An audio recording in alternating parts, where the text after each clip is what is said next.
Artificial intelligence అనే technology సౌలభ్యం కోసం వచ్చిందని ప్రపంచం నమ్మింది.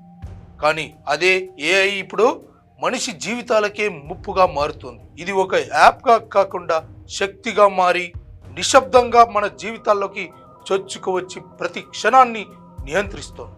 మన చేతిలో ఉన్నట్టు కనిపించే మొబైల్ ఫోన్ వాస్తవానికి మన జీవితాలనే నియంత్రిస్తోంది.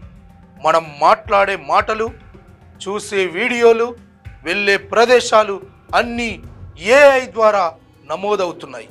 మనం సెర్చ్ చేయకముందే మన ఆలోచన ఏమిటో స్క్రీన్ మీద కనిపించడం ఇప్పుడు సాధారణమైపోయింది.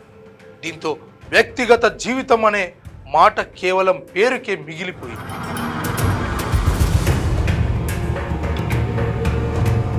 చదవాలన్నా, రాయాలన్నా, నిర్ణయం తీసుకోవాలన్నా మనిషి పూర్తిగా ఏఐపై ఆధారపడుతున్నాడు. దీనివల్ల ఆలోచించే శక్తి తగ్గిపోతోంది.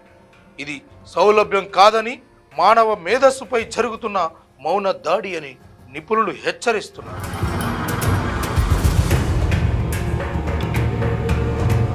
పిల్లల పరిస్థితి మరింత ఆందోళనకరంగా మారింది. చేతుల్లో పుస్తకాల స్థానంలో మొబైల్లు వచ్చాయి. ఏఐ ఆల్గరిథం పిల్లలు చూసే ప్రతి వీడియోను గమనించి దానికంటే మరింత తీవ్రమైన కంటెంట్ను చూపిస్తోంది. దీని ప్రభావంతో చిన్న వయస్సులోనే కోపం, ఒంటరితనం, డిప్రెషన్ వంటి మానసిక సమస్యలు పెరుగుతున్నాయి. ఇది భవిష్యత్తులో కాకుండా ఈ రోజే ఎదురవుతున్న ప్రమాదం. ఏఐతో తయారవుతున్న డీప్ ఫేక్ వీడియోలు మరో పెద్ద భయంగా మారాయి. నకిలీ ముఖాలు, నకిలీ గొంతులతో తయారయ్యే వీడియోల వల్ల నిజం ఏదో అబద్ధం ఏదో గుర్తించలేని పరిస్థితి ఏర్పడింది. ఒక్క నకిలీ వీడియోతోనే ఒక మహిళ జీవితం నాశనం అవుతున్న సందర్భాలు పెరుగుతున్నాయి. ఇది సాధారణ సైబర్ నేరం కాదు, ఒక వ్యక్తి జీవితాన్ని పూర్తిగా కూల్చేసే డిజిటల్ నేరం. ఇక ఉద్యోగ రంగంలో కూడా ఏఐ తీవ్ర ప్రభావం చూపుతోంది. ఒకప్పుడు వందల మంది చేసే పనిని ఇప్పుడు ఒక సాఫ్ట్వేర్ చేస్తున్న పరిస్థితి నెలకొంది. యంత్రాలకు జీతాలు అవసరం లేకపోవడం వల్ల సంస్థలు మనుషుల స్థానంలో ఏఐను ఉపయోగిస్తున్నాయి. దీని ఫలితంగా నిరుద్యోగం పెరుగుతూ అనేక కుటుంబాల భవిష్యత్తు ప్రమాదంలో పడుతోంది. యుద్ధ రంగంలో ఏఐ వినియోగం మరింత ప్రమాదకరంగా మారుతోంది. డ్రోన్లు, సైబర్ దాడులు, ఆటోమేటిక్ నిర్ణయాలు ఇప్పుడు యంత్రాల చేతుల్లోకి వెళ్ళిపోయాయి.